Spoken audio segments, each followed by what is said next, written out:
I was gonna do the intro. You threw me off my groove. Welcome everybody to episode 2 of B-Roll. We are here on this beautiful September 13th night. It's 10 p.m. here in South Africa. How are you doing today, Byron? I'm a little exhausted to say the least. How are you? I'm pretty tired lately, to be honest. Oh, is it? But I'm ready for this. Are you? Yeah, Oh, I'm pretty ready. Well, no, the way that interchange was supposed to work was you were supposed to ask me about my day, and then I was gonna like. How was your day, Brett? It was fun up until the point that my motherboard died. That wasn't fun. My MSI motherboard died on me today, so that wasn't. I didn't like that. Should we have a moment of silence? I think that would be appropriate. Moment of silence for the MSI motherboard. And in other news. Wow. Okay. So let's. I don't know. Do we want to just talk for a second, or do we want to get straight into the topics? First topic, second topic. What do you want to do? Well, look. Let's start with the biggest one. So the biggest news of the last kind of week. Zen. You want to say Zen? No, I was messing with you. Okay, so guys, we're gonna talk about the new iPhone. Okay, let me the put iPhone that in 7. the chat. iPhone 7. All right, Byron, what do you think? Do you think this is well? Okay, so first of all, I think this is more of a topic of debate. This isn't really something that's like kind of set in stone in terms of like. Are we gonna do like fanboy debate, or is this like actual merit debate? Like which? Well, I think it's a bit of both because like merit debate comes from like iPhone 5 versus S3 kind of thing or whatever, where it's like kind of like spec to spec. You know what I mean? This is kind of a scenario where this is the first time. Well, not the first time, whatever. It's like kind of the first big release phone without 3.5mm jack. Okay. Which is a big deal. Right. There's like a million memes out there right now. It's not the first. It's the first iPhone without the 3.5mm jack. Motorola did it first. True, but I mean, Motorola doesn't have the following iPhone has, so that's why I say it's kind of like. I have a Motorola. Yeah, but I don't. I'm joking. No, what I'm getting at is that it's like Motorola has a following, but like, what is Motorola? Motorola was owned by them, then owned by Google, then owned by Lenovo, like because they were failing. To a degree. They make the best phones. I love it. Anyways, that's a debate for another day. Okay. Look, let's just get to the new iPhone. So basically, two new iPhones were announced: the iPhone 7, the iPhone 7 Plus, right?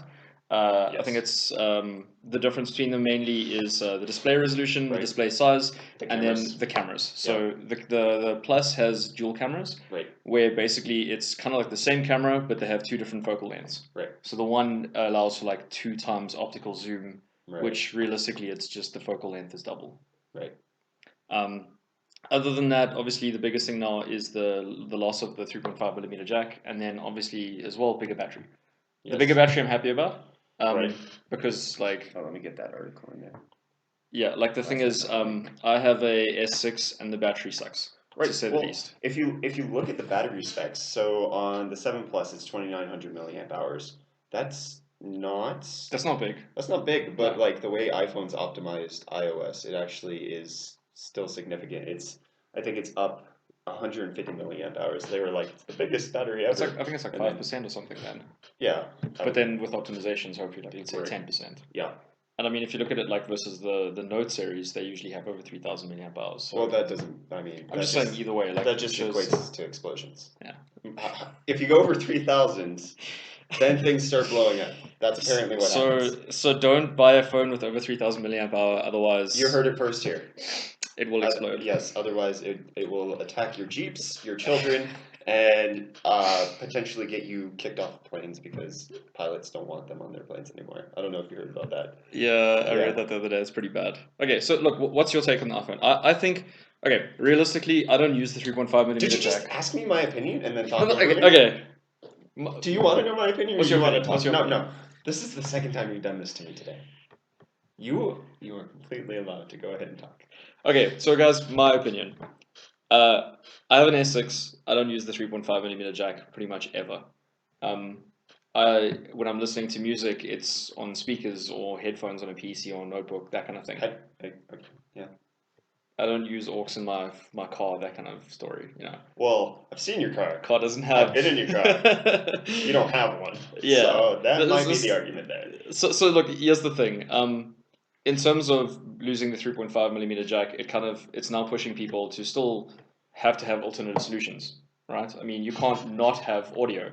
So that's why like there's the wireless headphones and the new Lightning headphones that are coming out, that kind of thing. Which is just more stuff you can lose and more stuff that you have to tote around if you actually ever want to listen to music. And let's say you take your AirPods with you in your gym bag, you throw them in there, and then you have to find one, and you're like, oh, let me put that in my ear, and then you have to scrounge through your bag to find the other one buried at the bottom of your gym bag. Look, I don't know. Like I'm into minds about this because I think it's cool in terms of innovation. Okay. Like innovation's always good. So that's what I do appreciate about what Apple is doing here. It's not that it's a good idea now. It's a terrible idea now. But so is the iPhone back when it launched. Like, okay, it was revolutionary for its time, but like it had like a 240p display. Like it was bad. It was bad, but like what did it do? It took the industry and drove it forward, which is I think kind of what's going to happen to the Bluetooth and wireless the headphone industry is like, hey, we've had crappy Bluetooth solutions for forever. Now let's actually make them good because everybody's going to listen to it on iPhones. In terms of that, like I don't even think it's necessarily even the wireless part I'm so worried about, because like if I think about the headphones that I used to buy, let's say 5 years ago, I need a new headset for my gaming PC. The budget was, let's say, 200 to 500 rand or whatever. It was usually cheap because you'd just buy a cheap headset and you'd plug it into your PC, and that was that. Right. And then like nowadays, you're spending more than 1,000 rand. Yeah, I've come to realize like I really don't want the cheaper quality stuff. Like I bought my HyperX Cloud 2s, and I was like, that was the most I've ever spent on any like audio device, and it's like, yeah, that's actually worth the price increase. Like Exactly. I get higher quality, but that's the thing. Like we don't really have that translating into the wireless market at this point. I mean, Logitech's solution was like the was it the G900, the G933, I think is what it's called. The ones. Oh, headset. Those sucked. Those wouldn't stay on your head worth crap. Like they were very bad as far as like actual ergonomics, but as far as like headset wise, like how it sounded was pretty good. But yeah. I don't know. But this is even what I mean. Like in terms of my PC, if I need a new headset now, I've got the option for 3.5 millimeter, Right. which generally are bad. But now there's USB. You see what I'm getting at? No, that's actually even the reason I went for the Cloud 2s was because like I only use the USB when I need to use the headset. But then when I'm not using the headset, I just plug the 3.5 millimeter directly into my laptop. But then I can plug it into my phone, and I can just be on the go with it wherever. I don't know. I think it's a bad idea right now. I think it's going to drive the industry forward. I think it's a hard sell right now. I don't think it's a hard sell right now. People are just going to have to deal with it. Well, I mean, here's the thing. Like, if you look at the phones we had, let's say between iPhone and iPhone 1 and iPhone 2 and 3 and that kind of thing, there were massive innovations in terms of like the screen size, the screen resolution, the speed of the phone, that kind of thing. Yeah. We're at the point now where like a second generation phone now, 2 generations behind, sorry, is still good enough for what we're using. So I don't think this is a launch that everyone's just going to jump on. Okay, so that's like this is what I was trying to find. Like what? Wow. Like okay. T-Mobile is reporting that the iPhone launch was 4 times their previous record. Like that's insane. It's one thing to say that like, oh, it's not, it's a hard sell now, but I really didn't hear anybody say I'm not going to buy an iPhone now because it doesn't have the 3.5 millimeter jack. I heard plenty of people who weren't going to buy an iPhone say that just means I'm not going to buy an iPhone anymore. Like that was me. So I was just like, oh, I'm not buying an iPhone now. Well, I wasn't really planning on it in the first place, which is basically everybody. So yeah, like apparently the pre-sale volumes are quite a bit higher than it was even for the 6S. So it's going to be a success. That was an awful lame joke. That was fun. Yeah, I think it's forcing other sectors to innovate. I think it's a bad idea now. People are gonna have terrible solutions for their AirPods and how to keep track of them, and like tying ropes to them and like then attaching it to their phone just by like string. So basically, you'll have like a Kensington lock kind of thing, but it'll be attached to your, basically your wireless headphones. I don't think this is gonna go down well. Where people who know, if people know they're gonna lose it, nobody's spending $130 on those AirPods. Yeah, that's true. I mean, I've lost normal headphones before in terms of like in-ear headphones. Right. Okay. Yeah. So look, final take. Do you think it's a good thing or a bad thing? iPhone 7. Do I think it's a good? Would you buy one? Would I buy one? No. Because of the competing phones. Yeah, basically. I mean, So if I'm gonna get one at this point, it's probably the Note 7 once they deal with the battery issues. I like OLED displays. Like that's a big thing that iPhone didn't introduce was OLED, yeah, and that's something on my Moto Z. I have the Moto X. What am I talking about?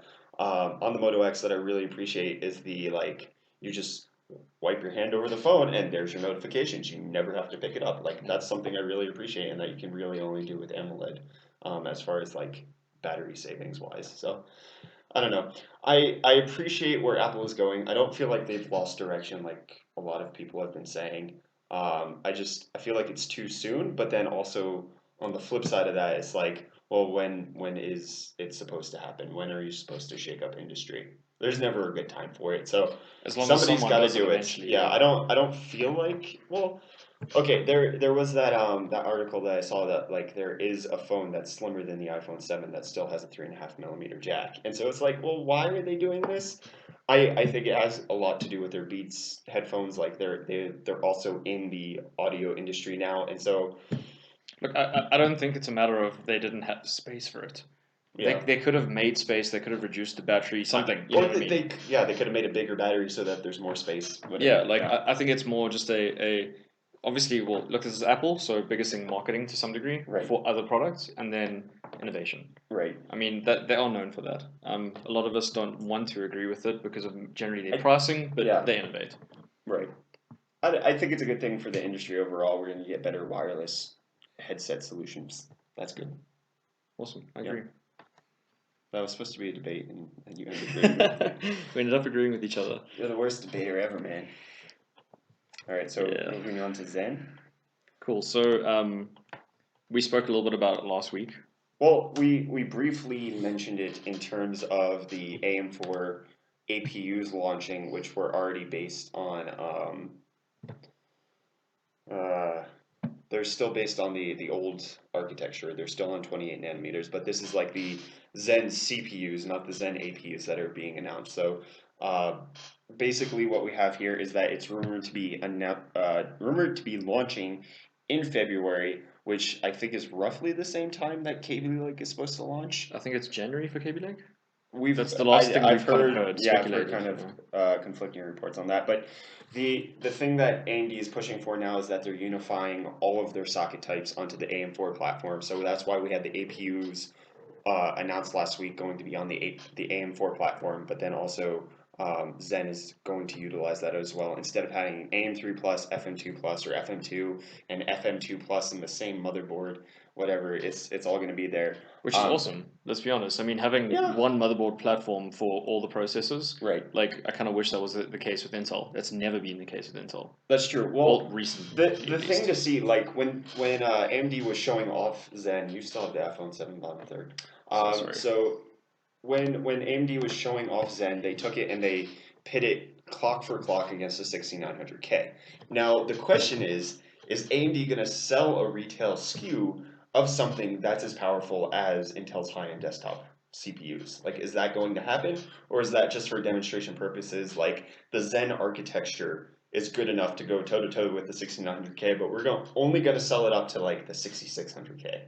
Like, is Then that what's what they're the going point, to do? really? And then Yeah. it's like, okay, the AM4 platform's still just for mainstream. It's not going to be expansive enough to take everything from the bottom line up until the very high end. So I don't know. So like you're not going to have like let's say a competitor versus like let's say the 6100 i3 side, Right. and then all the way to the 6950X. Yeah. Like I don't see that happening in AMD. Right. Well, would it then be like dependent on chipsets as far as like if you have dual channel versus quad channel RAM? Like, are they going to have quad channel? Like, what's I don't actually know. can you change that per chipset, or does it have to be on the socket? Well, that would have to do with the IMC. Is the IMC on chip or is it on board? I don't even know at this stage. Okay, yeah. Look, here's the other thing. I mean, even so, like we look at Skylake. Sure, this is going to compete with KB Lake, but Right. either way, we have Skylake. That's something we have right now. Right. Skylake has DDR3 and DDR4 support. Correct. Now we know that Zen, well, this whole new architecture It's getting supports rid of DDR4. Yeah. Is it going to get rid of DDR3, or is it just going to support in the same sense where there's going to be both? I don't know. I feel like AMD's why? What? They should get rid of DDR3. Oh, they should get rid of it. Sorry, I was like, not support. AMD has been legacy DDR3 support. Like that's what getting an FX series processor is right now. You have to like That's probably the entire reason retailers are still stocking DDR3 is because you can't do anything else on AMD. And also that like if you look at the pricing in terms of Intel currently, there's no reason to go DDR3. Like in terms of the board, it's the same price for the DDR3 and the DDR4 version. In terms of RAM, it's sometimes cheaper. Have you seen that many boards that have DDR3? Because the only one I've seen is the Asus Z170P. I haven't seen any Z170s. I know Skylake Mobile has more DDR3L. The H110 and the not the B150, the H170. I've seen a lot of those as DDR3 support. Okay. But let's be honest, those are not really the ones we're going to build for like gaming systems, that kind of thing. It's more just like some business. They just need a Skylake system today, right? And they just need to sell around with the DDR3. Yeah, and realistically, they're trying to like cut down on costs to upgrade a previous system, so they just kept the RAM from the previous system. That makes sense. Like that's the only reason I see. But do you think Intel made that move because they knew DDR3 was going to stay around, or did they do it because they knew AMD wasn't going to update and that they would have to just have support there? Like why didn't Intel just be like, we're just going solely DDR4? Weren't DDR4 prices really high when Skylake launched? It was, and I mean this is the issue that so you going from let's say like let's ignore 5th gen. Okay, you're going from 4th gen i7 or something like that, and now you want to push to 6th gen. You got to buy a new processor, you got to buy a new motherboard, and you got to buy the RAM. And the RAM on launch was excessively high. Right. So now imagine only having to worry about 2/3 of the cost to upgrade. That's true. And then the next time around you have memory and that kind of thing. So I think realistically, like also considering we've seen speeds in RAM not make a massive influence these days versus what it used to be like. Right. Going from like let's say 1600 DDR3 to 2133 DDR4. It's practically the same system. It's not. Yeah. You get what I'm saying. It's like marginally small. Gotcha.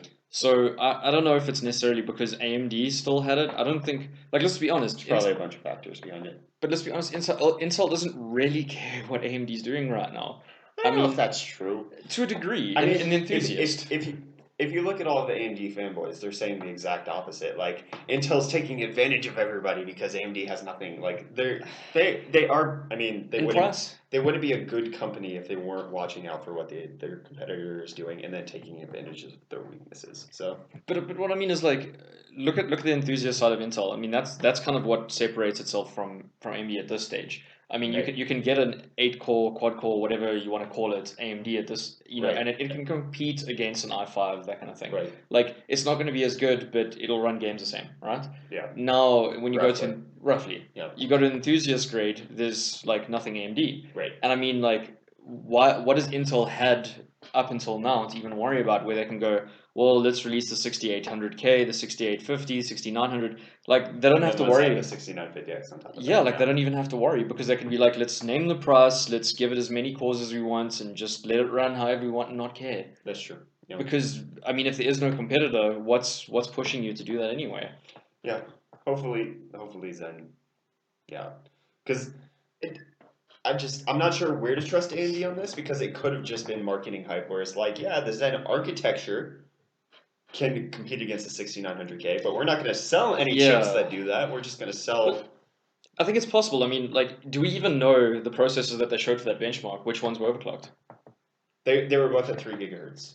Okay, and but now let's be honest, they're not selling any 3 gigahertz Intel processors at this stage anyway in Enthusiast. Right. So like. Right, which was also the same like issue with how they were teasing Polaris. I think it was at CES last year. They were comparing a Polaris graphics card versus the GTX 950 for performance per watt, but then the Polaris card was scaled down to like 750 megahertz, and so was the GTX 950. Wow. And it was like, we're not competing on the same level, and like now you see, oh, Polaris doesn't compete on performance per watt. It's totally different issue. I mean, if I look at AMD, sorry, like the last AMD processor I actually purchased for myself, I think it was an Athlon X2 5000 X2 or something like that. It was the first series of dual core AMDs, and like I think it was like 2.6 gigahertz, something like that. It was okay, it was well priced, that kind of thing. And since then, I've had no need to ever go AMD again. Like as far as CPUs, CPU wise, yeah. I mean, look, back then it was also ATI. We weren't really talking about AMD in terms of graphics cards, but like when Phenom came out, like I think Core 2 Duos, yeah, it was Core 2 Quads, sorry. So Yeah. Phenoms came out, Core 2 Quads were And better. Phenom was going like with 3 cores and like hex cores. It was stupid. Yeah. I remember a friend of mine having the Phenom X3, Yeah. and I had a Core 2 Duo, and at that time he was like, haha, I got an extra core, you know? And we were playing like COD Modern Warfare 1 or something, like he was lagging, and it was terrible. Like, Right. it wasn't optimized for like anything, and that's the thing I'm having right now is where I'm like, I don't know if I'm gonna want to go AMD with the next launch because I'm every going single to. time. Like I'm going. I guarantee it right now. I'm going to do a Zen build. Like I'll have one for the channel. But like as far as personal use, Yeah. APU might be great. Like that's going to be something to see. Like is the A12 APU series going to be able to even like let's think about price per performance. Can we get an A12 APU PC competing against the PS4 Slim and an Xbox One S? Because then you're spending That could be just cool. like the APUs right now are pretty good. Like they totally blow Intel out of the water. Can they also?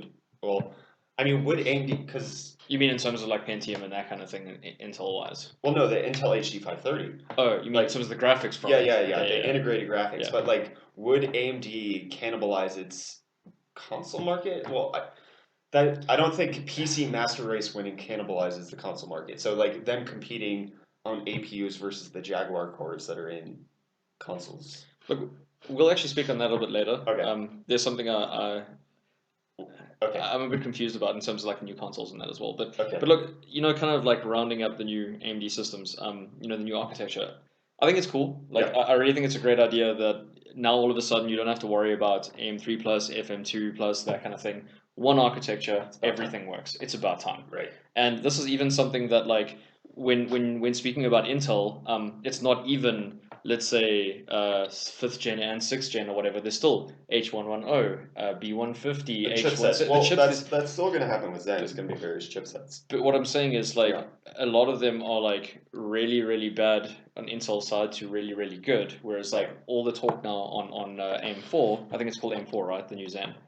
Uh, AM4 is the socket, but The then socket was, I mean, yeah, yeah. the chipset that's gonna launch, I think for the highest end is X370. At least in the Okay. OC3D article that we posted. Like everything I've read about there is that Yeah. it's like it's gonna be more affordable and have all the feature sets of current Skylake. Hopefully. And like that's great because looking at a Z170 board, you can pick up a decent Asus one for let's say 2,500 rand roughly Yeah, there. like $150. Yeah, and now but then it kind of goes up to like 6,000 rand for the same kind of spec. Just look, obviously it Well, has I some mean, features that are better. right. Well, that's like then you're getting into the overclocking stuff, and that's one of the interesting discussions that I've seen going on some forums. It's just like people aren't overclocking FX 8350s because like they have certain issues when you take them sub-zero, and like will Zen do that? Like also another topic that's not going to really get discovered until it launches. So Look, it'll be cool to see what happens. I mean, I just hope that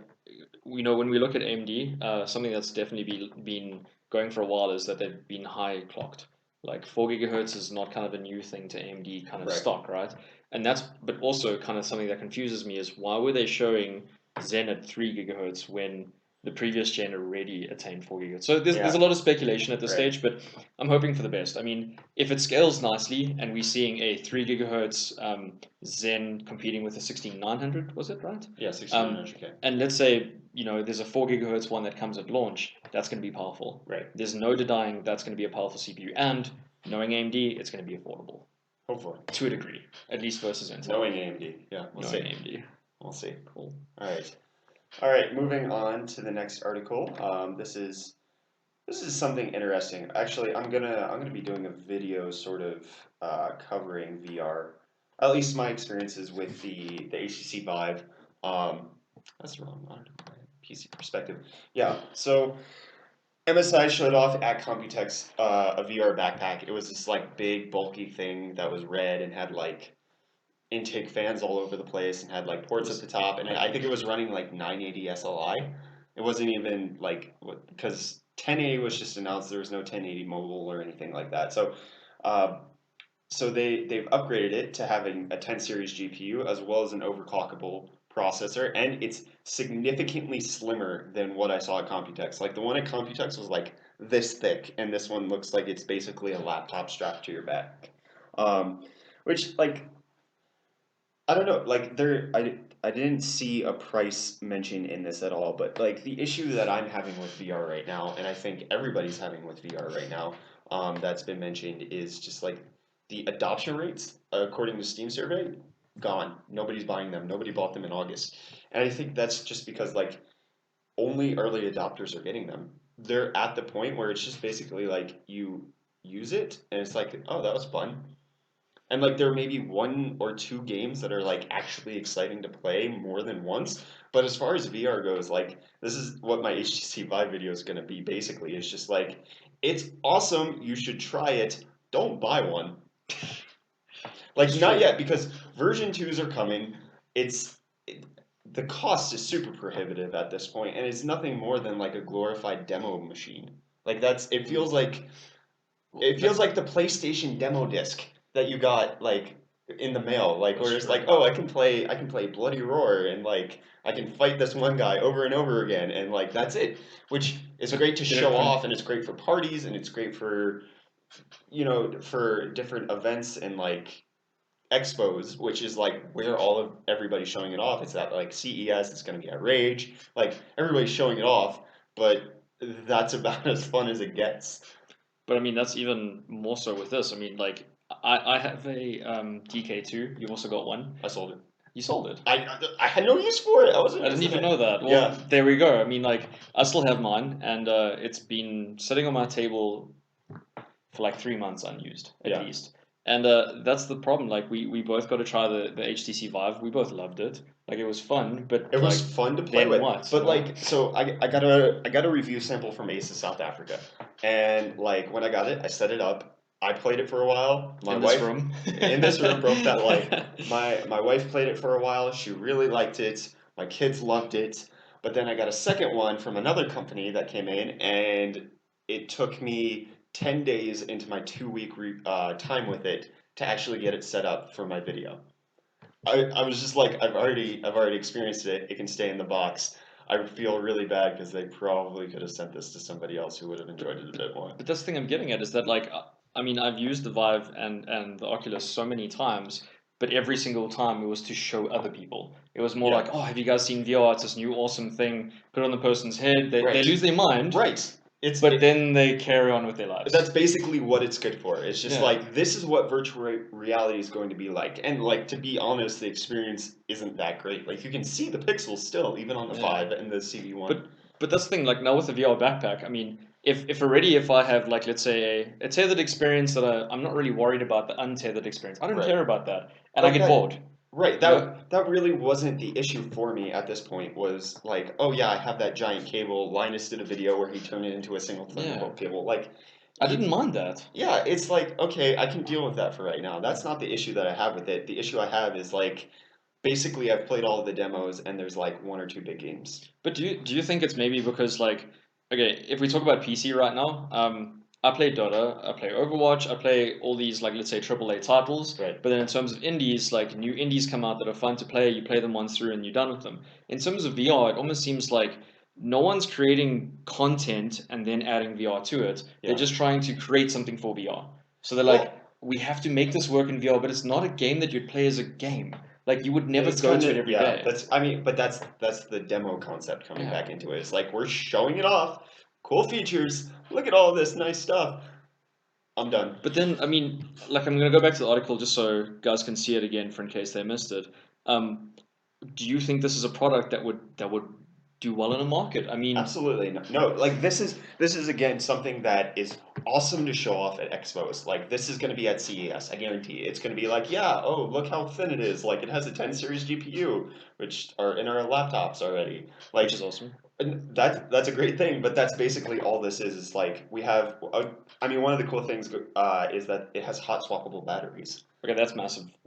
But even the batteries for that, but then it only gets 1.5 hours of playtime on those batteries. Hot swappable batteries is a cool idea, but again, that's not the limiting experience of VR at this point. It's basically content. It's content. I mean, for me, like I've played tons of different VR demos. Right. I mean, I've played ones that are you're inside of a car. I've played ones where like you're almighty in the stars kind of thing. I played like all these different types of experiences, but I don't think I've ever been engaged in one for more than an hour. Right. Because after an hour, either I have a headache or something like that in terms of like motion sickness. 5 wasn't too bad, but yeah. Yeah, Vive is way better than the Oculus DK2 Right. at least. But then that's the thing. Like I could play Dota for hours. I could play Counter Strike for hours.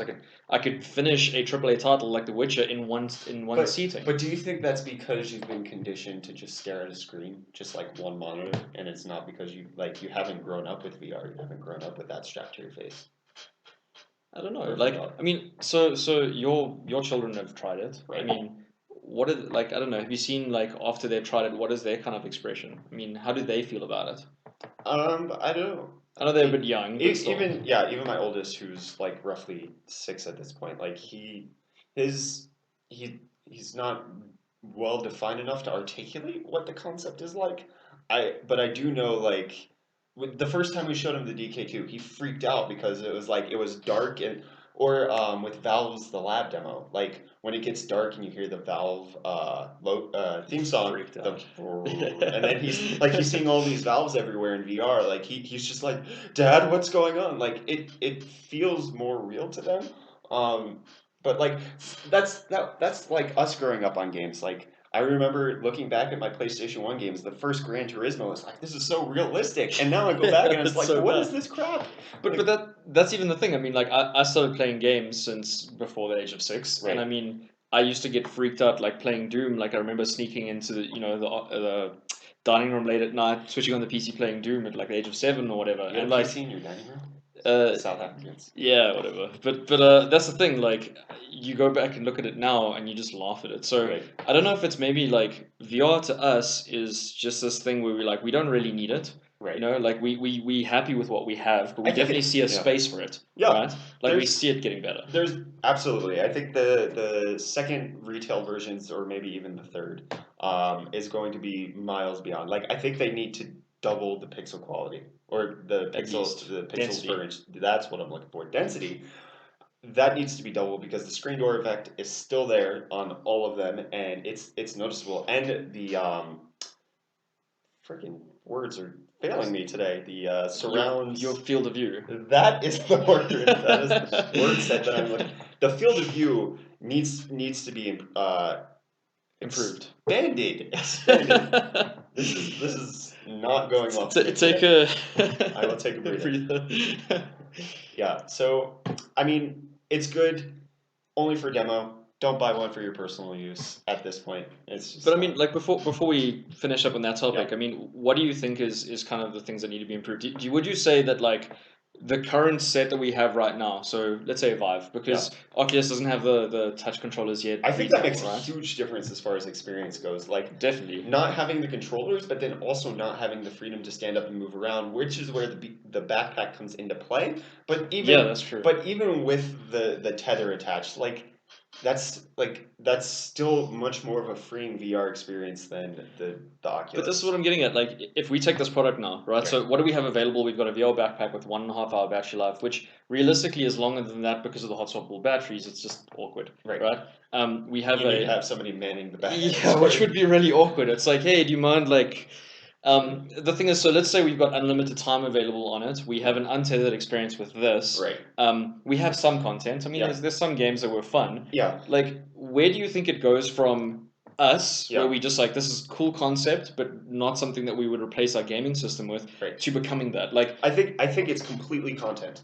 If like The Witcher 3 was developed for VR and I could play The Witcher 3 in VR, would you play it now? I would own a Vive for that. But would you play it? I would keep a Vive.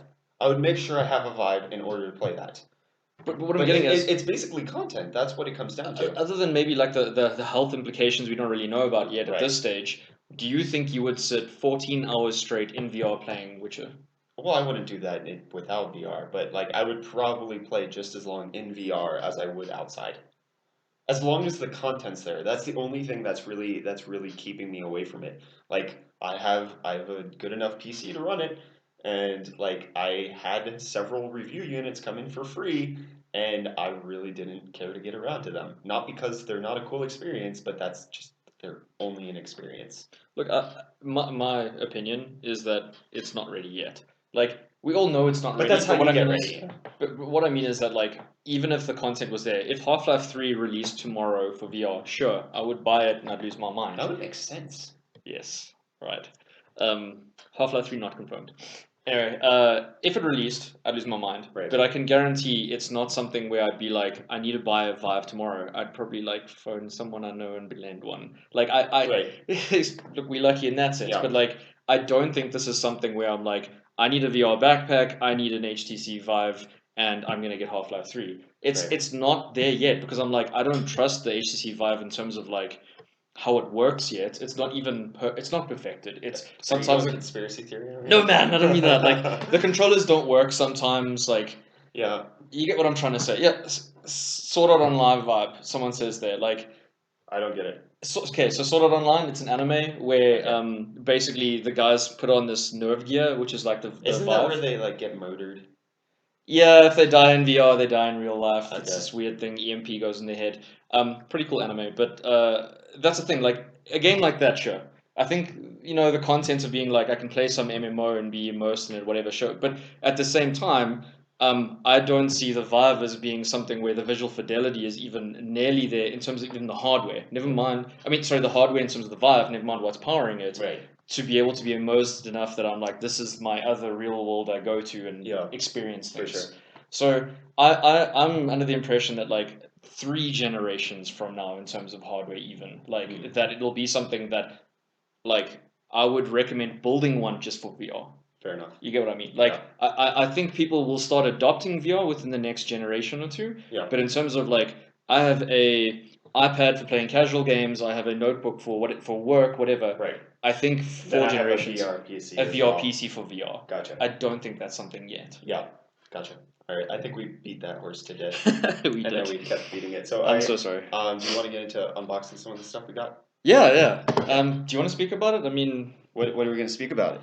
So, well, no, this is your build. You speak about it, and I will do the unboxing. Okay, so guys, we spoke to Woodware, and I'm trying to build a new PC for myself for personal use. Basically, the specs are 6700K, a GTX 1070, 16 gigs of RAM, signature pink anti-static bubble wrap. This is the best. And basically, all of this is going to be housed in a Phanteks P400 chassis. Which we have somewhere over here. Yeah. And the whole build is going to be white and black in terms of the physical hardware, but then RGB lighting that I can choose whether I want to have like a white and purple. Purple aura, which we discussed, or maybe change it to green or blue later on, depending on how I think the white is going to be nice. Look at that fan. That white fan, awesome. And then the LED, and the other fan, and I just can't get over this pink bubble wrap. It's so amazing. All right, and then we have one more box. Let me get that. Oh, that was loud. And so we just want to basically thank Woodware. They sent us all this stuff. So if you're in South Africa, make sure to head on over to woodware.co.za to boot up your PC. The link is in the video description. Yeah, you had to do that. And basically, they have really awesome products. And Brett's the one that actually introduced me to Phanteks. I've never used Phanteks before. Now, focus. Wow, look at this box. That is massive. This is dual 140 millimeter. Can I open it? Please do. Okay. I want to see this thing. Ah, yes. The styrofoam. There you go. Oh my gosh. That is massive. That is. We actually need to show that on the other camera quickly. All right. So I'm just going to swap over so people can see the size of it. Okay, so this is my hand, which is the size of like 6 bananas. Wow. This is the cooler. That is insane. I'm just it smells nice too. Look at that, like black and oh wow, this is. I think the white's going to be really, really cool with the RGB lighting. Absolutely, Phanteks. My goodness, guys. This is bigger than the NHD 14 I used to have. Is it? Like way bigger. Dude, look at the cabling too, all white. That is so cool. Oh, this is amazing. I love this. I think this is going to be a good build. This is going to be a really It's going to be a good build, guys. It's going to be good. So what's the model number, just for in case someone wants to check it out? I don't even know. It's on the side somewhere? This is the side somewhere. The Phanteks PHTC14PE. There we go. It also comes in a white version. Well, there's actually the different colors on the top, yeah. So yeah. It comes in... sorry. Well, Woodware only sells the white version, I think. Okay, true. The white and black. Yeah. Well, the black was assumed here. Don't assume things. Okay, cool. So, can I put it back to the main camera? Oh, I think I put this in there. Okay, you continue talking. I will struggle with the box. So, so the concept of this build, basically, I mainly game on my notebook. We mentioned it last time, 960M, and it's fine for like MOBAs and that kind of thing. I play Counter-Strike on it, Dota on it, Overwatch even runs pretty well, 1080p, roughly 60 FPS on decent settings, except for the fact that now some higher-end AAA titles, practically unplayable. Right. So well, that's the thing that my RX 470 versus GTX 1060 3 GB. Excuse me. Video. Jeez. Like all of the benchmarking of the latest games, they're so much more graphically intensive. Like they take 4 GB of VRAM. Yeah. That's like at 1080p. That's unheard of at this point. Well, that's the thing. I installed Battlefield 1 during the beta on my notebook, Right. and I think that was the first one where I was like, hold on a second, I have to play a game on lowest graphics, not 1080p. Right. And it was like, that's not a cool experience at all. And Yeah. that's why I decided my notebook's going to stay for B-roll, it's going to stay for work, but I need to start using my desktop for gaming. Gotcha.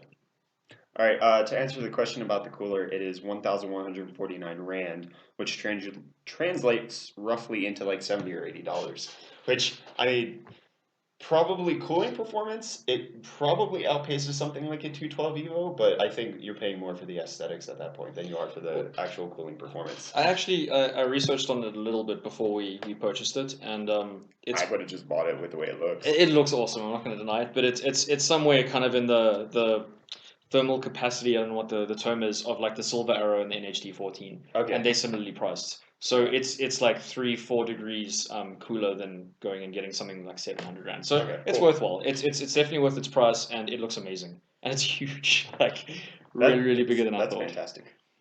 Cool. I like it. I like it a lot. So the next thing we're going to be speaking about a little bit is the big releases in terms of consoles. Okay. Actually, let's first discuss this. Okay, let's discuss this. Which articles should I put in the chat? Sorry. I put the Xbox One versus the PS4, which is the old one, and then mainly the one with the Scorpio versus the PS4 Pro/Neo. Okay. Those are in there. So a little bit of background. I've owned the original PS2, PS3. I haven't had a PS4. I had the original Xbox 360 and Xbox One. Which we then water cooled and put in a PC. And now it doesn't work anymore, unfortunately. That was not my fault. No, it wasn't. It was my fault. But, there we go. So I've owned all the major consoles from both companies except for the PS4, but I've played on it enough times at friends' houses. Right. I understand the concept of PlayStation. I understand the concept of Xbox. We are kind of PC master race guys here. Can you explain it to me? What is the concept of them? A gaming experience on a budget. Okay. I mean, realistically, you're paying $200, $300 for playing the latest games at acceptable graphics on a budget. Right. That's all it really is.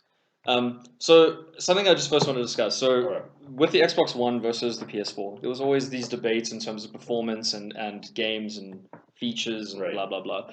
So, realistically, PS4 obviously had more performance than the Xbox One. Okay. Straight out console versus console. Are you sure about this? Yes. Okay. So original Xbox had 1.31 teraflops of performance. Yeah. PS4 had 1.84 teraflops of performance. Okay. Quick question: How does the teraflops of performance on a console translate into actual gaming performance versus how it translates on a PC? As far as like optimization goes, because that's like one thing that console has going for it is that you can optimize for this one specific set of hardware, and that'll make it a better experience. Well, here's an example. So if you're looking at 1.84 teraflops of performance, let's take the PlayStation 4. I'm trying to think now in terms of like what a desktop equivalent of that would be. 950? Probably like a 950, somewhere there. Maybe even less, to be honest. So if you look at a 950, are you going to play the latest games at 1080p highest graphics? No. Like we already know that. Right. Whereas if you look at something like Uncharted, the latest Uncharted that came out, it looked amazing, showed only ran at 30 FPS, but full 1080p. So what happens is with the console is you have one system configuration. You've got the same processor every single time, you've got the same graphics card every single time. So what's going to happen? You can design a game around that. Because when games aren't optimized, they run badly. Right. So what happens is, which is what we're getting with the PC on No Man's Sky and things like that. exactly. So now what happens with the consoles is that even if it's, let's say, half the performance of a current priced desktop, it's probably double the optimization. Right. Let's put it there. Yeah, sure. We don't really know how well DirectX 12 is going to translate in future and that kind of thing too. But then, okay, I don't know if you're going here, but then how does this work as far as like, does this then like push developers to less optimize their games because like now they have to develop for the 1S and the Scorpio and then also for the Slim and the Pro? No, I mean, like, think of it this way. iPhone, right?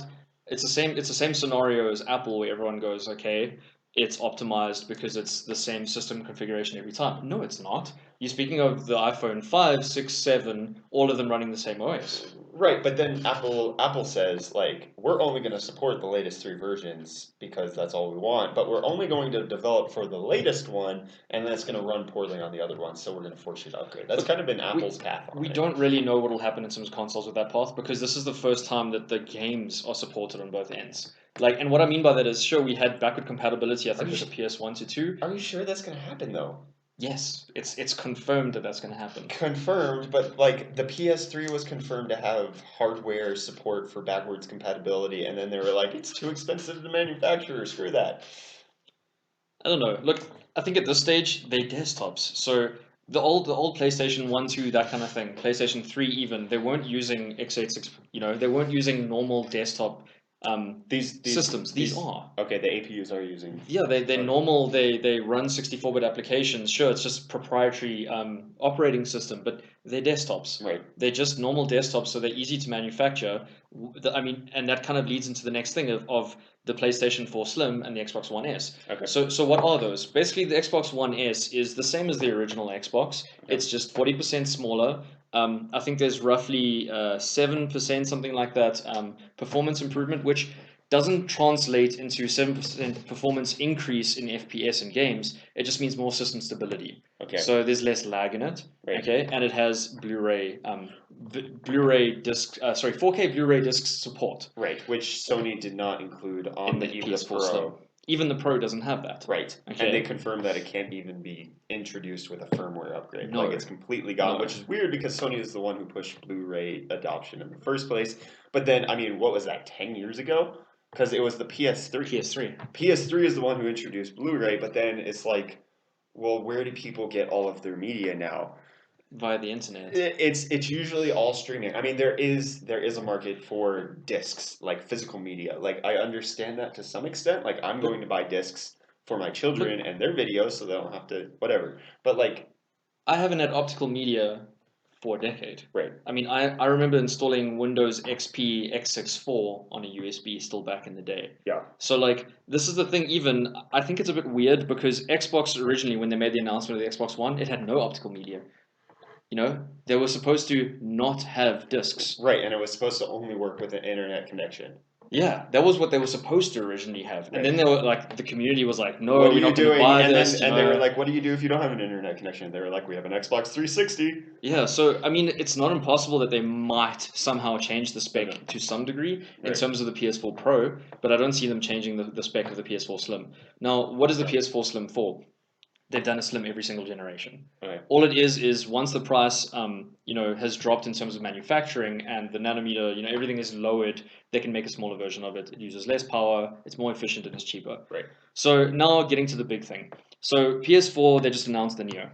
I mean, not the Neo, sorry, the PS4 Pro. Right. So what is the PS4 Pro? It's basically the next iteration of PlayStation, sitting at more than double the performance of the original PS4. Now, I think we have an article over here. Give me a sec. Oh. Okay, so there's a spec comparison between the Scorpio and the Pro. So I'll first speak about the Pro. So PS4 Pro, what is it? It's over 4 teraflops of performance, in a PlayStation.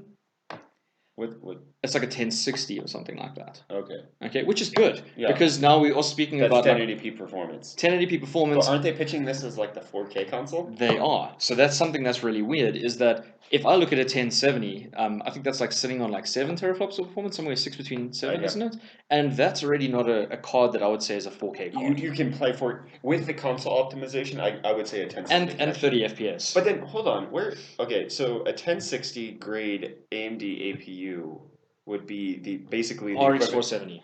480. Well, like halfway between, I guess. Because Somewhere there, 470, 480. Let's say it's got a 480 in it for argument's sake. Yeah. But I doubt it because the 480 is more than 4 teraflops of performance. Yeah. Okay, so there's a 480 inside of this thing, but it's supposed to be running 4K games. So I do believe it can run 4K games at 30 FPS. Just looking at Uncharted. Holy crap! What's going on with the If I look at Uncharted, how it ran on the PS4, like I definitely think that an RX 480 Uncharted on PS on PS4, sorry. Yeah, on PS4, right? So I definitely think this is cool. But this is something that I think is quite interesting now, though. Okay, so if you look at the PlayStation 4 Pro, what is it competing against? Everyone thinks it's competing against the Scorpio, but I don't think it is. Now, here's where I'm getting at. With the Xbox One and the PS4, they were competing against each other. Okay. There was a performance gap, but it wasn't major. I mean, look at Halo 5. The game looked amazing on Xbox One. Look at Uncharted. It looked good. There were first party games that kind of utilized the full performance of these systems. Okay. Now, if we look at the PlayStation 4 Pro, we've got more than double the performance of the PlayStation 4. So that's cool, and only I think it's $100 more than the other one. Okay. That's amazing. And it has support for the PSVR and it has support for all these new things that are coming out. Wasn't the original PlayStation supposed to work for PSVR? It's going to, but it won't run nicely. Okay. So get what I'm getting at now, that there's first party support for VR. It's only $400, £400, that region. Okay. It has double the FPS, not double FPS, double the performance of the PS4. Okay. It's a good console, and everyone's going, "Oh, this thing's going to be terrible compared to the Scorpio." Here's the thing: if you look at the Scorpio, it's sitting at 6 teraflops of performance, Right. and it's not going to be priced at $400. When Do I spoke we have to, a price? we don't have a price, but when I went and spoke to the guys at E3, like I spoke to the actual, what do you call it, the VPs, whatever, at Xbox, they told me that this is going to compete against an Oculus PC. That is not cheap. Right. That's speaking $999 kind of minimum scenario. Right. Well, okay. And now what? So this is where I'm confused. So look at what Xbox has done recently. They announced Play Anywhere titles. Okay. So what happens is Forza comes out on Forza comes out on Xbox. You can play it on your Xbox One 1080p 30. Right. You can also play it on your PC at 4K 120 FPS, whatever your system can allow it. Yeah. Now all of a sudden you're releasing a console that's competing with PC. I think that's what's going to happen is the PlayStation 4 Pro is kind of going to dominate the console market in terms of Xbox versus PC, in terms of Xbox One S versus the actual PS4 Pro. I think the Slim is just there to be there. It's just to continue the sales. It's supposed to exist, so it does. Exactly. I don't think that Scorpio versus PS4 Pro is an argument in any way whatsoever. And what kind of like puts me in that situation as well is where if you look at the Xbox One Scorpio, it has support for the HTC Vive and Oculus confirmed. What? Exactly. Do you have an article for this? I don't have an article, but it was announced at E3. Okay. Now, they even showed, what do you call it, Fallout 4 running on an Oculus on Scorpio. But then what is the point of having a console? I don't know at this stage, because I understand $400 having 4K support, 30 FPS, running the new Uncharted, running the new God of War, running those games. Right. That's cool. I understand that. I don't understand the Scorpio. Kingdom Hearts 3. And this is the thing. Everyone is ripping into the new PS4 Pro for the fact that it doesn't have 4K Blu-ray support. Right. But like, we don't even know the price of the Scorpio yet. If this thing comes out at $999, if it comes out at $800, no one's gonna buy one. Right. Because you can buy Just go PC for that. Yeah. You can buy a decently priced PC and you can have VR support, and we already know that we have Play Anywhere, so I can play, like Halo 5 is on this notebook. Halo 5 got released for Windows a week ago. Silent launch. All the new Microsoft games are coming out on PC. I don't know what they're doing. So are they just like trying to merge the sectors?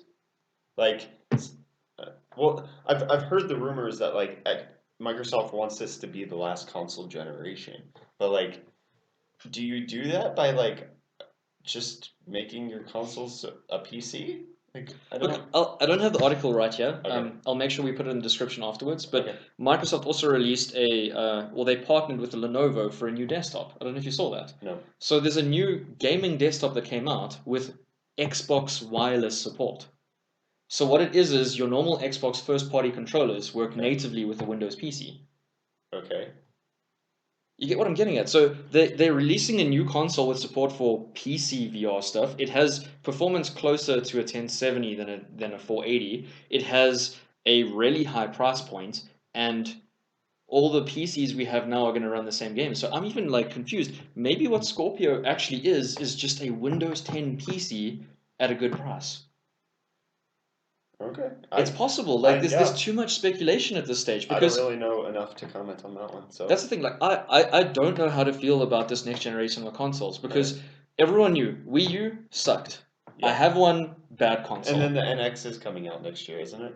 Is that what it's called? The NX, and like it's not even going to be that great either, I don't think. Like I saw the logo for it while walking through E3 on some random game. It just said the Nintendo NX, and it wasn't even officially announced yet, and they just had it like on a wall. Okay. I don't think they even know what they're doing. Look, Nintendo is another story, you know. Okay.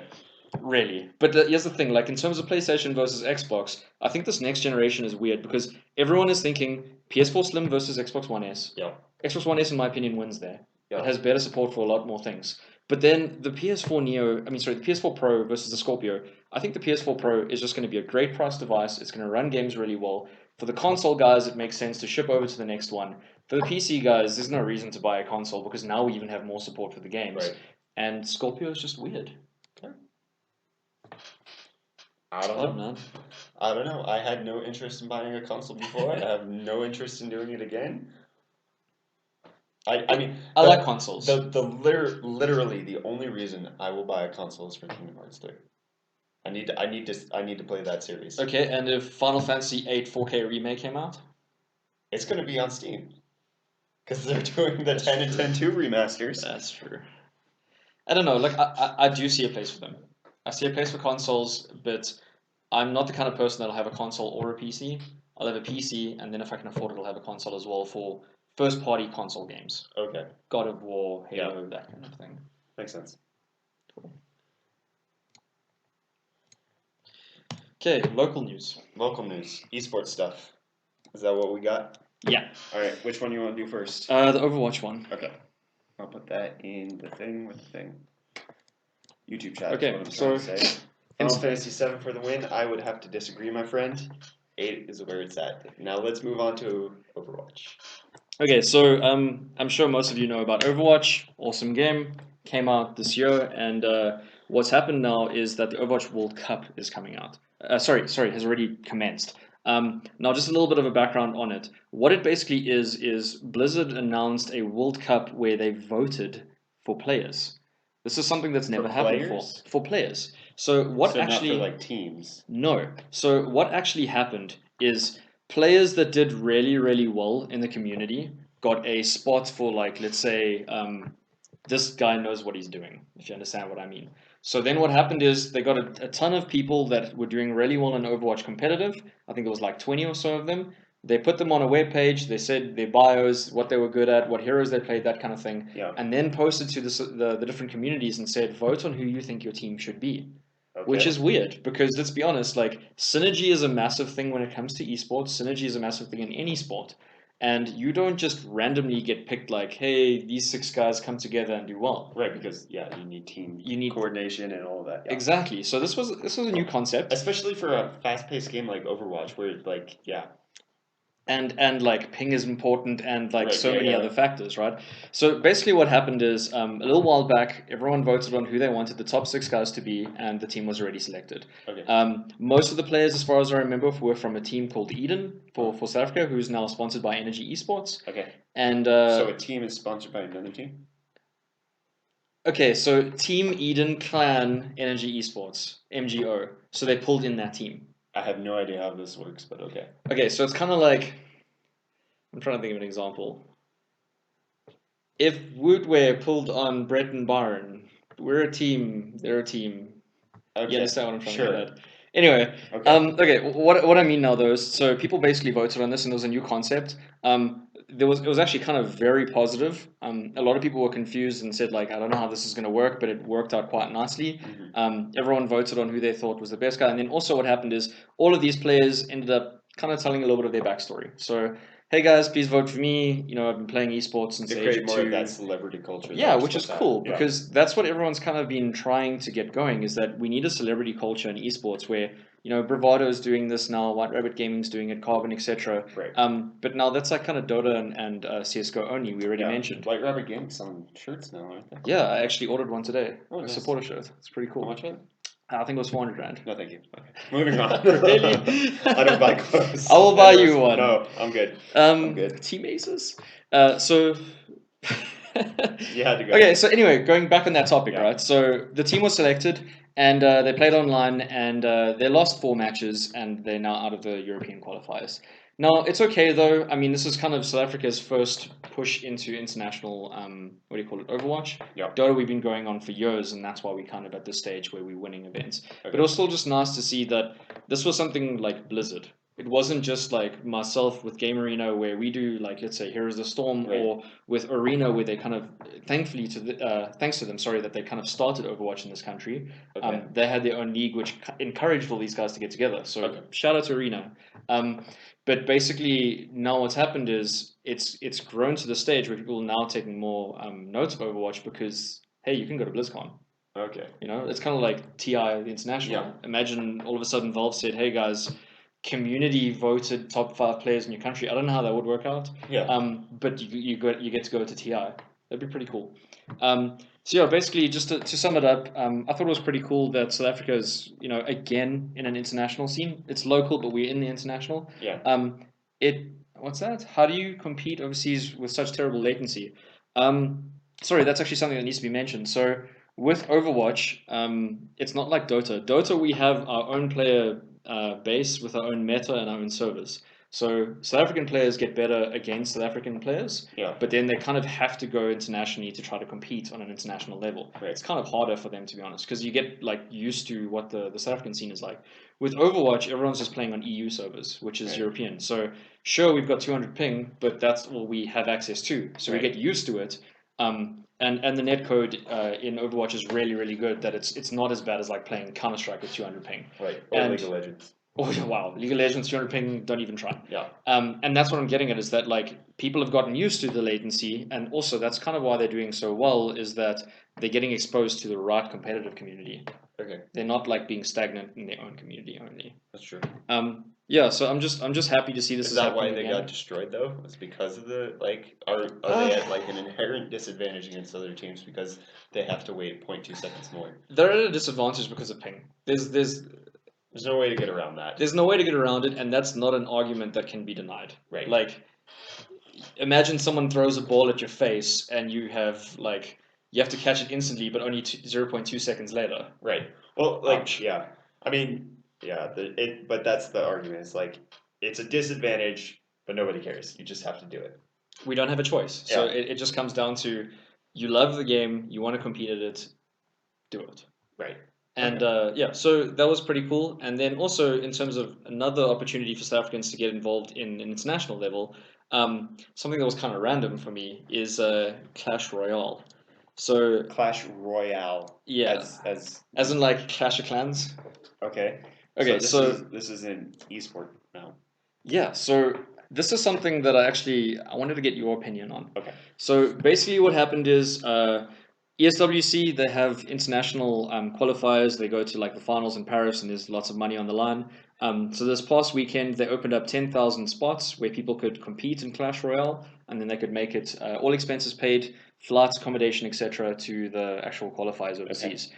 So it's kind of confusing to me because Hearthstone, when I first played Hearthstone, you've seen it, right? Mm-hmm. So, I've played a little bit. Yeah, when I first saw it, I kind of saw it as a casual game. I didn't see the competitive what do you call dimension to it. Yeah, at first, right? I was just like, it's a card game. I didn't see it as solitaire or whatever. Right. And then eventually, the more I got involved in it and kind of like grew Hearthstone in South Africa last year with the help of Fafa, myself and him kind of got the first esports kind of things going here. Okay.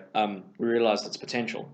Now, It's a mobile game, even though people play on desktops. I like to call it a mobile game You're because talking it's about Hearthstone. Hearthstone. Yes, you'll see where I'm going with this. It's a mobile game, Right. and it became an esport, and it has a very esports oriented kind of like um, I'm trying to think now, like style to it and everything. It works. It works in esports, and it's growing, and the prizes are there, and the money's there, etc. Now, Okay. Clash of Clans was always kind of this thing where people were competitive, but in a friendly way. It Okay. was more like me competing with you to see like who can eat more cookies. You get what I'm trying to get I at? can It's like clearly. it's not a thing where it's like we're trying to play an esport and eating cookies. Right. But You so know what I I've mean? played Clash of Clans. I haven't touched Clash Royale. Is there like a different dimension to it, or is it It's just the a, more competitive degree of it. But how do you make that competitive? Wasn't it basically like you hit like the level 10 like buildings and then it was kind of well, stagnant remember from you there? no, like they were always adding things, but now you're attacking other people and their forces Right. and that kind of thing. But Okay. all I'm getting at is that it's like is esports becoming an excuse to take any game and just add money to it? Because that's kind of how it feels in a game like Clash Royale, where like if I take Counter Strike, there is massive amounts of like skill involved there, and there's also coordination, and there's like logic and everything. Right. Okay, But the you're saying same. that doesn't extend to Clash Royale? I don't feel that way. Okay. I don't know. But don't like let's take this from the Like perspective. cookies. Hold on. Before you start like continuing to berate the esports aspect, like let's look at somebody like your dad or like a normal South African father. Like they look at esports saying there's nothing to that. You're just watching characters on a screen. Rugby's a real game where you actually have to have use logic and skill and all of these True. other aspects. Like you have to train for it. What are you doing? You're not training. You're playing video games. Like I kind of feel like you have that like old man mentality of like it's Maybe. not as good as my esports. Well, it's possible. I mean, it gets back to what we were talking about VR, that me and you are already now a different generation to like the up and coming generation. Where like we look at Call of Duty Modern Warfare 1 and like that was the best COD, and we look at Half-Life 1, Half-Life 2 and whatever. And like people these days they want to see the guy doing these moves or whatever in the new Call of Duty, and I'm like, I don't care for that at all. I just want Right. to play the game. So Yeah. like these flashy things that to us mean nothing is becoming mainstream. You Right. know, like Well, Harambe jokes is more important than like what new game is coming out. Like, I it could be that, or it could be we're just getting old. Like I think I don't that's know. probably an element to it of just like the rapid progression of how like social media is developing, how memes are developing. Like 5 years ago, memes weren't coming out as quickly as they are now. Like now, It's like instant. right, like everything becomes a meme instantly, and then it can die or has lasting impact, whatever. But I think I don't know. Like, is it I just like I can't say that people aren't paying attention. I just don't feel like their attention has to be as concentrated as ours was because like let's think about what we grew up on. Like let's think about Dragon Ball Z. We had to wait to watch the next episode, but now you have Netflix where you can watch Next Strange. time on Dragon Ball Right, Z. and then you had to wait for Goku to charge his freaking spirit bomb. Seven Like it's episodes. right. That was like it taught us patience. But now you have things like Netflix where you can watch Stranger Things in one sitting. Like I And did I did. that. I did that That's when I was sick. good. I was sick in bed and I was like, okay, I've heard everybody talking about this. Let me watch the entire thing. And like everybody's getting things instantly. It's less of a like you have to wait. And I'm not sure that's necessarily a bad thing. I just like mobile esports is going to happen because like everybody can play it. Everybody's getting instant access to it. And like But there's more mobile phones than there are PCs. and it's not even just the access to it because everyone has access to a PC to some degree as well. Let's be Yeah. honest. But it's also the 24-hour access. I mean, it's like I don't But always have my desktop with me at a that's friend's house. I can whip my phone out. that's that's true to some extent in certain cultures, but let's take Africa. Okay. Like basically, studies are showing that Africa basically skipped the computer. Like they never got a desktop, they never got laptops, and then they went straight to mobile phones. Like there are tons of maybe not South I Africa. know what South you Africa is mean. a different Not the story. middle class South African person, like Right. most of But Africa. Africa as a whole bypassed the personal computer Yeah. altogether and just got mobile phone access. And so, like you say, everybody has, like, I think most people in Nigeria or Algeria or those places, like, they don't have that access, and then they're on the mobile phone, and therefore Clash Royale can open this up to a lot more people. But here's the thing, Brett. If you look at an esport, it's money, and money comes from somewhere where there's already a market for it. If you understand what I mean by that. So like I don't see esports as being something in like sub-Saharan Africa or whatever as big as it is in America. And in America, you got I remember reading a statistic, something like this: Yeah. 1.5 consoles per household. Right. But You okay, already have the consoles in every single home. Everyone has a smartphone, but there's already a console. Why are people going to Clash Royale instead of the latest Battlefield or Call of Duty? I think there's more of a market base for it. I think more people have Clash Royale installed on their phone than Overwatch. Do you think it's a good thing? I mean that I these don't. casual random games are kind of becoming bigger than the mainstream games. I don't really know anything about it. Like I think that's only bad as long as you're getting idealistic about how you have it. Like that's basically the argument. It's like I like it where you have to sit in front of a computer, you need a good graphics card to actually be able to play these esports, and you have to be on TeamSpeak with your other teammates. Like you have to have that element to esports. Whereas like this new generation, like you can't be romantic about how things used to I know be. what you mean. Which is kind of like that's how I see the argument. I'm not sure if Clash Royale is going to make a good esport. I have no idea. But Like I don't think the idea of turning casual mobile games into esports is necessarily a bad one because I think the market is a lot bigger for But smartphone gaming. I'm sorry, like this is actually I want to dig a little bit deeper into this. I'm sorry. Okay. Unfortunately, like with this with an esport, okay, on a desktop, Yeah. you go to it, you play the game, and when you're done, you leave the experience. Okay. And it's kind of like when you want to be competitive, you are, and when you want to live your life, you are. Whereas games like on smartphones, you're getting the notifications the whole time. You're kind of like But that's always being involved in it. But hear me out though. Where do you go to casual games? Where like your sons? Your sons are not at the age where you want them to play competitive games where there's money on the line. why Like not? it's like gambling and all that too. Like those things that come in, like esports betting. What I'm getting at is that like there's no more like casual anything. As soon as a game comes out, it's like how can you win money out of it? How can like why? Like why do we not have like the casual things on your smartphone I and the think we're just competitive being things? romantic. Like that it's the same thing with social media and how all of that's been developed. Like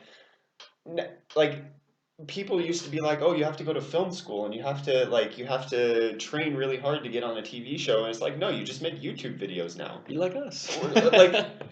Like the things that are happening in our society are rapidly transforming to the point where it's like this looks not at all like how we were raised, but like things have accelerated to the point like when our parents were looking at us, they were like, "Ah, this is a little bit different, but not drastically so." Whereas now, even at 26 years old, looking back, like life is drastically different than it was when we were kids. Massively. And like that really hasn't happened to the scale at which it's begun to progress before. And so I don't know. I'm not romantic about it. I don't have a personal Grudge or anything. I don't have a carrot in the race.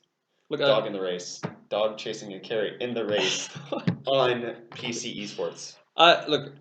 I think maybe look, I might have gotten like too old in terms of that sector. I think Like, that's it. casual games to me were always like on my smartphone, hardcore games, if you want to call it that, on the PC. I don't really see a place for competitive games on smartphone as much as PC. Although like games like Vainglory, all respect. Like it's a But MOBA. what's the difference between Vainglory and Clash Royale? Is it just that you haven't put enough No, time into it's Clash Royale matches. to understand the nuance? No, like here's the thing, okay? Vainglory was never created to be a casual game. Vainglory is the same as Dota, but wherever you want it to be. So, are you having an issue with the fact that it's just a casual game that's been turned into an esport? I think to a degree because, hey, notification, I've got to do this thing, and like, but now I'm so But competitive about something that I'm not but really concerned about. but then think about it like how do most people treat games as a casual experience? I don't play games competitively. I suck way too much to ever think that I'm gonna do anything Truth. really well. Like I will never consider playing Overwatch competitively just because it's a casual experience for me. I have no interest. I also don't even want to learn the nuance of what goes into making it a good esport. I don't care. I really don't care what all six people have to learn how to do on what maps and all of that kind of stuff. You just want to play for fun. I just want to play for fun. I think Clash Royale has that. I mean, I don't know the game, but like that's the same element. Like people are playing it casually, But if you look at every other esport, most people are just playing it casually.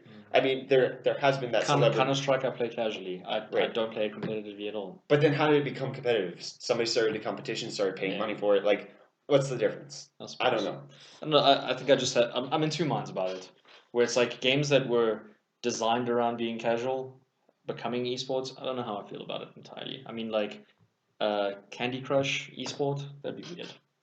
But I understand it could probably happen. Who can do it in the quickest amount of time? I mean, there's probably nuance to it. Like, there's Scrabble competitions. Like, and chess, this is everything. Well, I mean, chess is it's really, logic, but you hear what I'm saying. Things that to other people might not make sense. It does. Boggle competitions, like board games, have been turned into this kind of stuff where people are just like, this is casual. I'm sure there's competitive Monopoly. Well, look, you know what? Even a good example.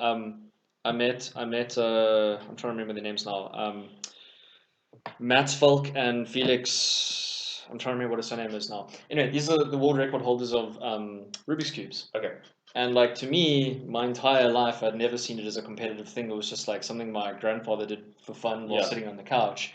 And then I saw him like looking away with one hand, doing it in like 5 seconds. I was like, okay, you can do that. There's like cup stacking competitions too. Yeah, like it's just like I drink from a cup. This has no place in any competitive scene. It's like no, people do that whole like. Anyways, competitive YouTube. Right, like that's it. I'm not against it. I'm not for it. I'm saying it has a place. Just don't be romantic. Because if you're an organization who's trying to promote esports, and then Are you gonna go there? Well, like, go for it. Like if you're an organization who's trying to promote esports, and you say PC esports is the only way that I'm going to support it, like like you're going to lose that eventually because there is a much bigger market in smartphones. Look, that's in a business sense. Whether you like something or not, you're still going to investigate it. Don't get me wrong. Like I don't have to enjoy. No, you're going to. A lot of people don't. That's how companies go out of business. That's how people get old and irrelevant and die. That's not. I have to still be involved with. That's not how they die, but like, yeah. You know what I mean, though. Yeah. Like Hearthstone. I'm not interested in the game anymore in terms of like a personal capacity in playing it. Right. But I still keep up to date in it because of all the events. Yeah. Like I don't want to have someone ask me about Hearthstone and I don't know what I'm talking about. And that's why I research Clash. But like I used to play Clash of Clans. I got over it, and that's why like for me it's a hard sell again. I don't see it working very well, but it probably will work. You're old. Like what did? Yeah, it's because you're old. That's all it is. You're old and romantic about how things used to be. I bet you think Dragon Ball Super is not as good as Dragon Ball Z. You'd be surprised. I actually love Dragon Ball Super. I haven't seen it at all. You should see it. Is it on Crunchyroll? It I don't know yet. Okay. I'll watch it on other sites. Gotcha. It's very cool though. I should see because there's like a 30-day free trial for Crunchyroll, and then I could just like binge watch episodes. I think there's roughly like 50 episodes out so far, and wasn't this just like? No, I've been watching it for more than a year now. Like seriously, there's like. Do you remember Super Saiyan 3? There's like 3 above that already. I've been catching memes on Facebook, but yeah. It's pretty crazy. You should check it out. I don't have the time, unfortunately. Anyways, Q&A time? Yep, let's go for it. Alright, so we're going to end with a little bit of Q&A time, guys. So questions in the YouTube chat. If you want to ask us whatever question, we will choose to answer it or not. Please keep it simple. I've had enough of the uncivil discussions in my comments. I'm a little bit better right now. No, my videos were, I don't know, different levels last week. Like that. This one. Yeah, that one. You know, all of the comments were practically positive. Very. But it has like a 2-to-1 dislike ratio, which is like the worst any of my videos have ever performed, and it only has like 1 minute watch time for a 12-minute video. This was the video where Brett investigated the performance of two 1060s in SLI. You need to go watch it. Do you want to first just double check the current questions that they might have been while there was a show? I've been keeping up with chat. I really didn't see anything. I mean, we addressed most things as we were going. Watt? I don't know, mate. How much is that cooler? Answered that. What specs would you suggest for a PC that can play games at a high FPS with a good editing potential for videos? How much is your budget? I mean, that's basically the issue with any PC build, what's your budget, and then what can you afford? For video editing, you're gonna want fast cores and then more of them. So i7. i7 6700K is the best way to go at this point for any type of video editing. Even like I think Hardware Canucks did a video of the 6700 versus the 6800, and the 6700 beat it because it's just, like faster single threaded performance is more of what Premiere needs over than just like an extra two cores. Yeah. So it depends on budget. i7 6700K plus a GTX 1060 should play games at 1080p pretty well. And the CUDA cores will be helpful for editing kind of stuff, depending on the software they use. Yeah, basically, Linus Tech Tips investigated that where they did like 12 GPUs, both on AMD and NVIDIA, and it was basically, as long as you have a dedicated GPU, that's good enough. Like a 1060, 3 or 6 gigabyte, an RX 470, anything within like the 3,500 range should be totally fine for that. What internet are you guys on there? Telcom Unlimited LTE, which they're redefining the rules of that as we speak, unfortunately. So that's actually why we dropped a few frames during this session, is just because Telcom's starting to throttle and it's LTE, and I'm looking into getting fiber. We'll see. I don't know if I can afford it. What about making an event where you two guys and us viewers play a game like Battlefield 4 together? Nope. I will not join in on that. I suck at everything. I mean, I'll convince him. I'm okay with playing games. One, I don't see the engagement rate for the viewership to be there because this isn't a gaming channel. But then also like I would probably do better as a spectator than as a player. I'm gonna try to convince him. Local esports, Rage coming up. Any predictions? What's going on with Rage? That's actually something I've been speaking to a lot of people about this week. We know that Masters is going to be at Rage, right? Which is the CS:GO stuff, or CS:GO and Dota, the final like massive big event where there's $1 million on the line. Predictions. Don't hate me. Okay, so what I'm hopeful for is BVD for CS, Bravado for Counter-Strike, and White Rabbit Gaming for Dota. I'm very, very like biased for that Dota 2 team. Okay. I've spent some time with them, and I'd like to see them win. So it's nepotism going on there. Yeah. Okay. They're also good, and they just had a new roster change this week.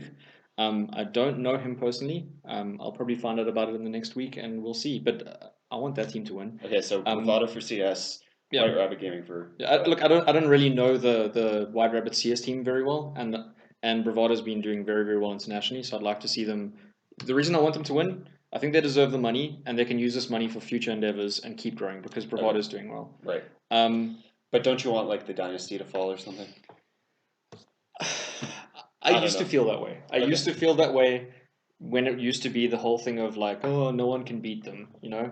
I think they're at the stage now where they are beatable. They just have to try harder each time. Okay. So BVD, CS, White Rabbit Gaming for Dota, and in terms of the other events happening at Rage, I don't even know. HOTS is not happening again this year, unfortunately. What's that? Here's the Storm. Okay. I did a tournament for it last year, 60,000 rand. Using all these acronyms, man. Sorry. Not happening this year. In terms of downstairs, Rage, there's the DGL that actually happens as well. I don't really know what's going on this year with it. I haven't been involved with it mainly because I've been part of Masters. So, your guess is as good as mine. Okay.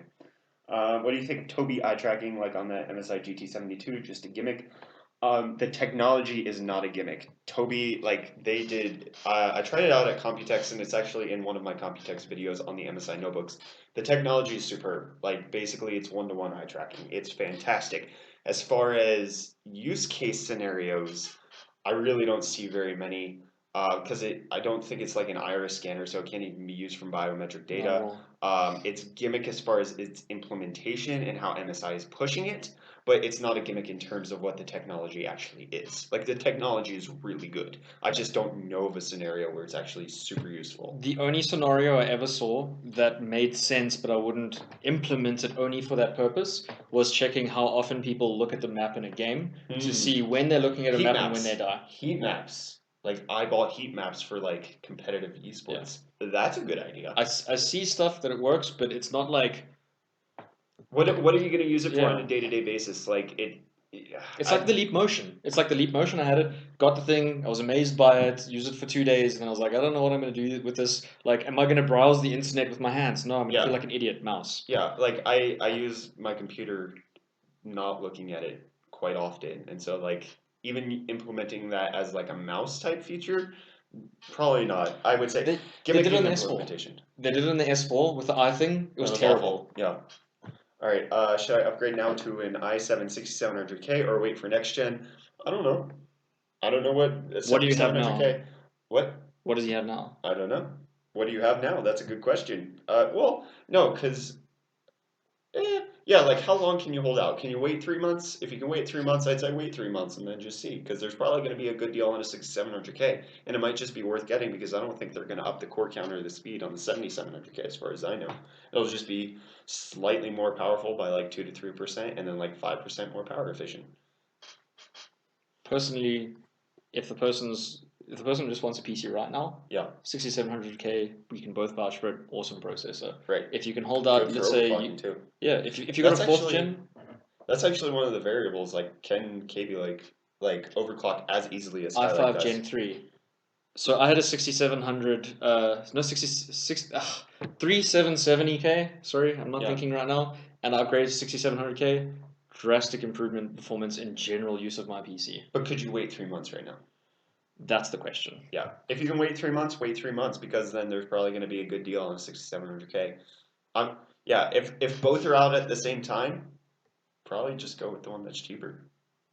VNR are going to win Black Ops 3. What's your opinion on Pokemon Go blocking users that have rooted in jailbroken devices? What's your opinion on Pokemon Go? Waste of time at the moment. I don't know. I stopped playing when they broke the tracking. I think you stopped playing when I caught an Onyx and he didn't. Oh. I Oh. look. I think Pokemon Go is not what we thought it would be, and like my opinion, don't really care. Yeah, I mean, they're well within their rights to do that. They had it region locked for various reasons. Like it's in their terms of service. So like you got what was coming to you, basically is the thing. Like, should you be happy about it? Not necessarily. Do I think it should be open to everybody? Yeah, but like it's their product, their app. They developed it. They put the time and effort into it. You don't have the right to use it. You have the privilege. And That's basically what it to is. be fair, they have been updating it quite a lot lately. Like there's been Right. the new buddy system, and like I don't know if you saw now, if you walk 10 kilometers with a Pikachu, it actually hops on your back, kind of like Yeah. you know. There's cool stuff happening with The it. game's getting better. They're allowed to do whatever they want with it Yeah. because it's their IP. Yeah. Intellectual property. I don't think it's a bad thing that they're cutting out the jailbreak process, whatever, people being able to use it. Because realistically, a lot of people are jailbreaking their phones just to bypass the GPS. So That's true. Okay. I get it. Okay. Pulse versus XTC Battlefield 4. Any idea? No idea who's gonna win there. I used to watch the guys in Ecstasy for BF4. I'll vote for them. Okay. All right. Looks like chat is done with the questions. I think it's time to sign off. Cool.